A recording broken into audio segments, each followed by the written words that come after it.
And we are back at it. And in today's video, I'm going to be flying the Avata 2. And I've had the Avata 2 over maybe a year now, a little bit over the year. And I've learned quite a few things while flying this drone. We have some hard times, we have some good times, and also some hard times with the Avata 2. So in today's video, I'm going to share a few things that I've learned over the course of the year. This drone is definitely a great drone. It has a great camera on it and everything. So there are some positives, but there are also some negatives too. Yeah, there are some negatives. We're going to go over those things in quite a bit. So you guys just stay tuned and we'll get right into it.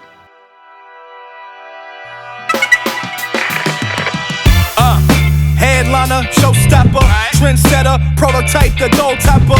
Bring your A game, I'm known to do it so proper. Ballin' all over the world, I'm a globetrotter.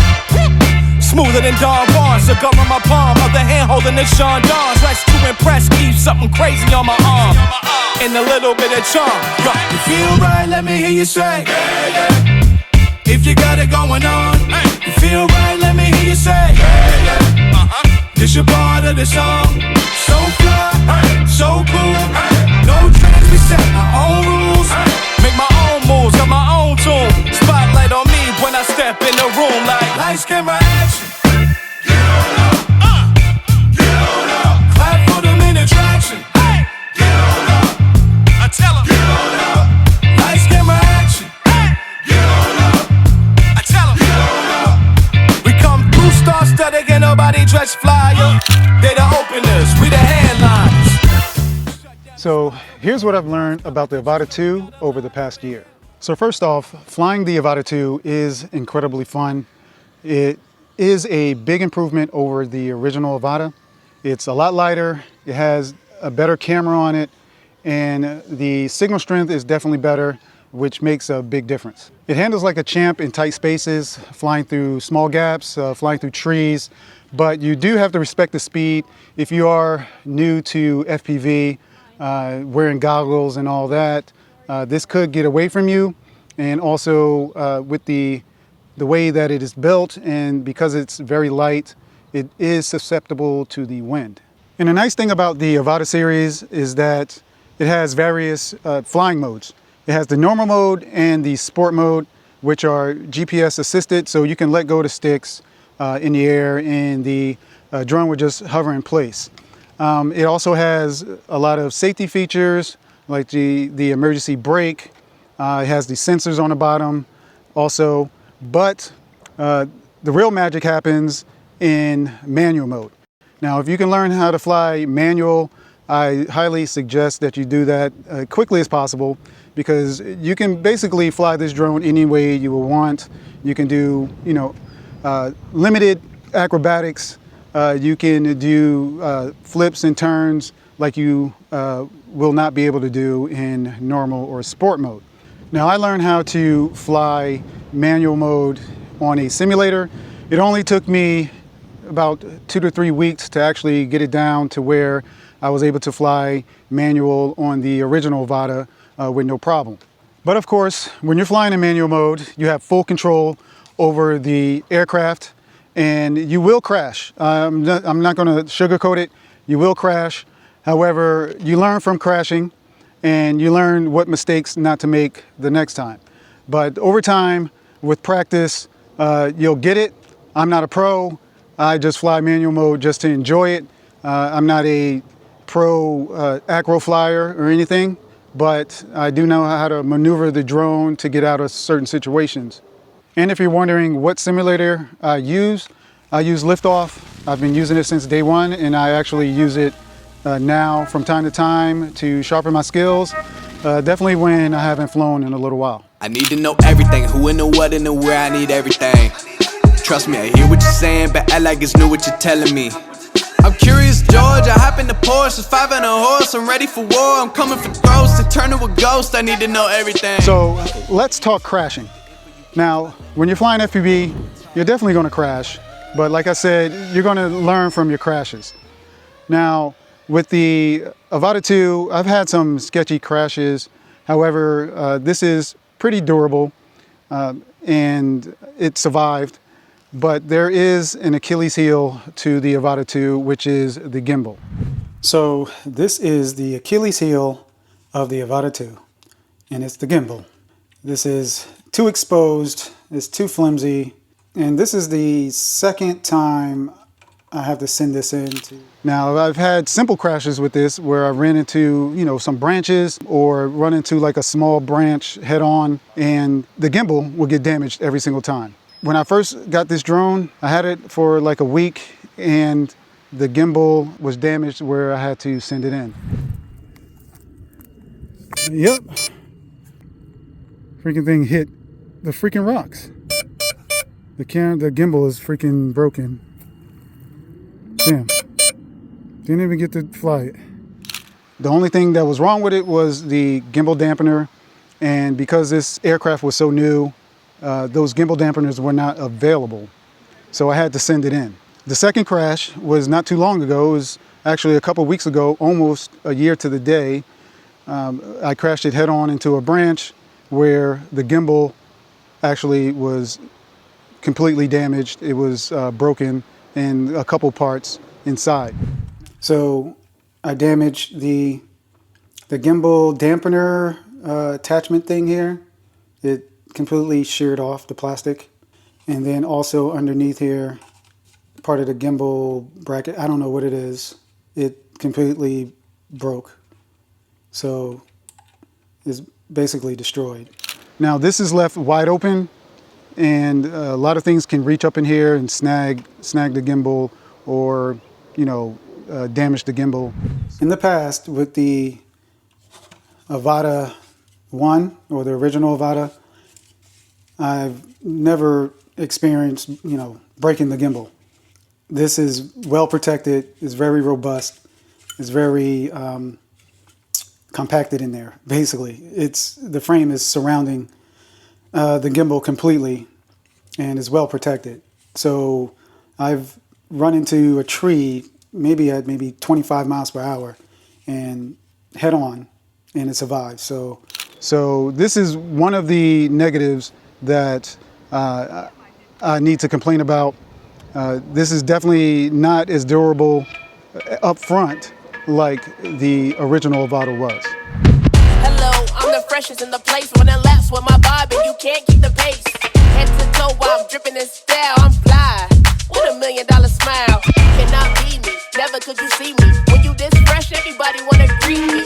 Check the clock, now I check my wrist. Ice so bright, the whole room stay lit, I know. All right, so I kind of got my hands full here, trying to carry around all this stuff. But with the Avata 2, I purchased the Fly More combo, and with the Fly More combo came the Goggles 3 and the motion controller, and also 2 extra batteries with the charging cradle. But the surprise standout of this whole package was the motion controller. Now, I've had my reservations about the motion controllers in the past, and I always thought it was a gimmick. However, this version is a lot better.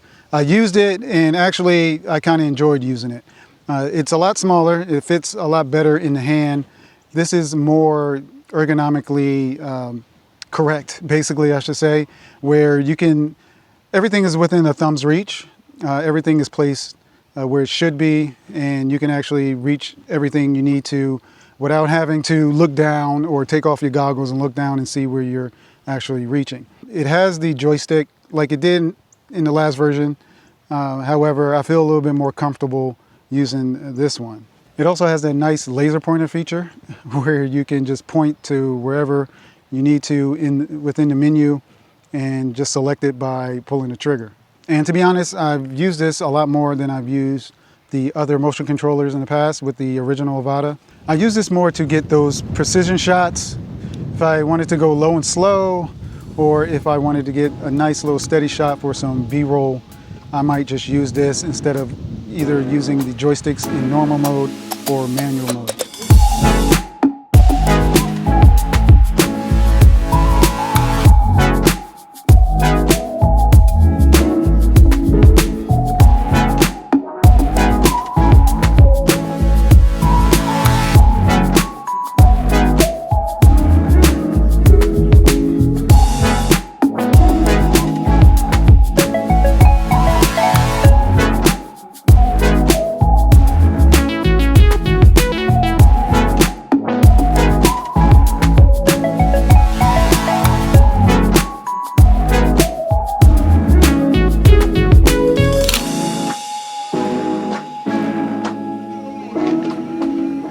so we're back again on another day.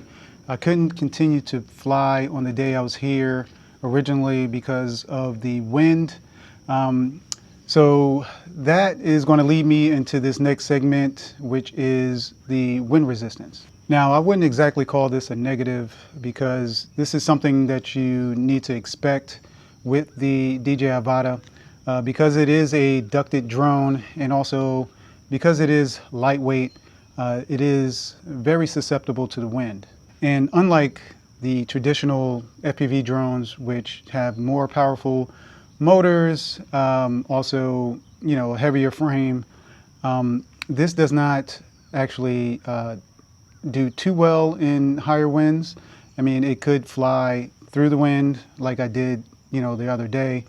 However, it's going to actually slow you down a lot and also hinder your ability to maneuver the drone.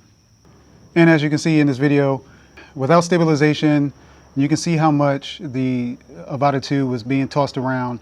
I was going with the wind and also against the wind sometimes, but when I was going against the wind, it looked like, or it felt like I was actually standing still. And that brings up another point. If you want to get some very good dynamic footage with this drone, it's best that you fly closer to objects. Either fly low, closer to the ground, or fly, through some gaps, and also, closer to trees. I like to surf the trees sometimes. But if you're flying at a higher altitude in a wide open area, it doesn't look too pleasing, or it doesn't actually give that effect where it looks like you're going fast or anything. So to get more dynamic cinematic footage, it is recommended that you fly closer to objects with this drone. So I want to briefly talk about the Goggles 3. Now this is a big upgrade from the Goggles 2. I like the fact that it has the battery, the remote ID, and everything all in one. So no dangling wires, connecting to a phone or a battery, such as that. Also, it actually puts all the pressure on your forehead and relieves the pressure off your face, and you're able to adjust the goggles in and out a little bit for your comfort. They also added these toggle buttons on here to make it easier to navigate the menu, which I definitely like. And it changed around a couple things, like the SD card slot, which is now on the inside of the goggles. But with all that, the only thing I really have a gripe about is this rubber lining here. Now, I don't know why they couldn't make this like a foam where it's actually breathable, but on hot days like this, this is definitely not good. If you type of person that sweat a lot, this could become like a sweaty mess on days like this. Now, of course, you also have a built-in fan to reduce the fogging. However, if you're sweating, the sweat just, accumulates, and after a while, you're going to have to take these off to wipe off your face. But overall, these are a great upgrade. Just this is not going to change my mind if I had to do it all over again. But hopefully DJI is listening and make some type of change to this where it's a little bit more breathable.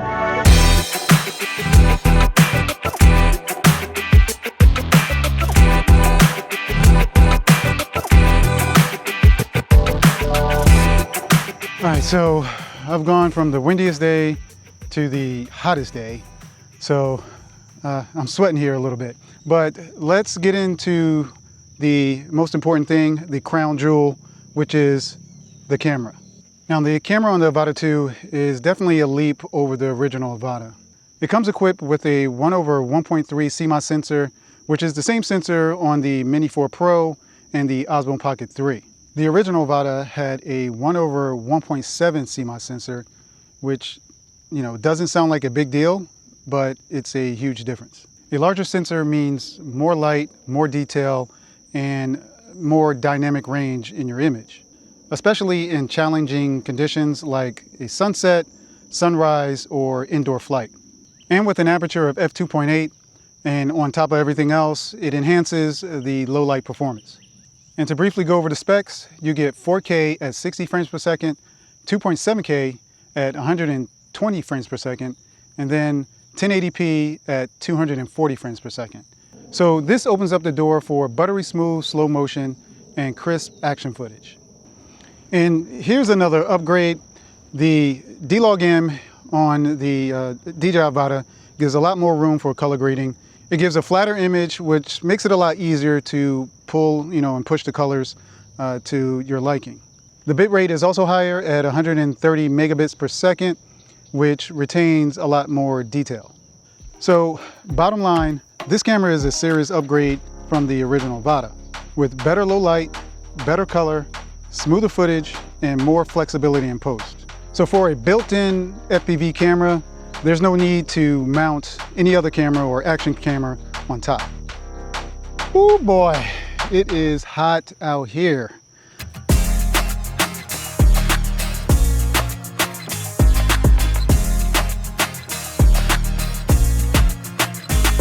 Okay, so overall, over the past 14 months, I've had fun with the DJI Avata 2.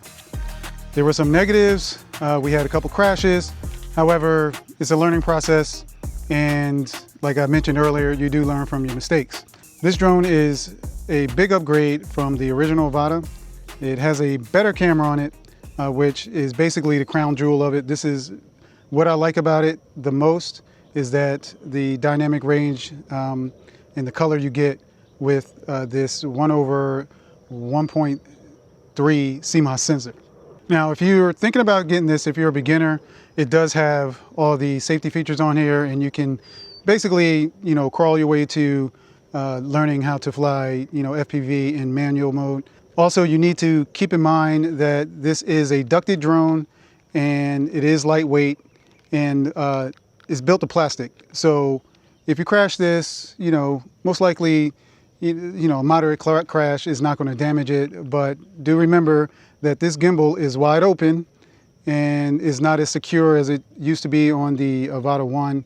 And it is lightweight, and you have to keep in mind that, on windy days, you might not be able to fly like you would with a traditional FPV drone. But overall, this is definitely a nice drone to have in your arsenal.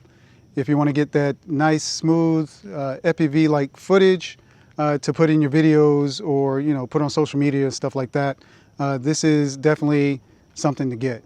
So if you enjoyed this video or found it useful or even entertaining, please give it a thumbs up. And if you like drone and tech reviews, tips, tricks, and tutorials, please consider subscribing to the channel and hitting that notification bell for future content. And I'll see you on the next video. Peace. Headliner, showstopper, trendsetter, prototype, the gold topper. Bring your A game, I'm known to do it so proper. Ballin' all over the world, I'm a globetrotter. Smoother than Don Juan, cigar in my palm, other hand holding this.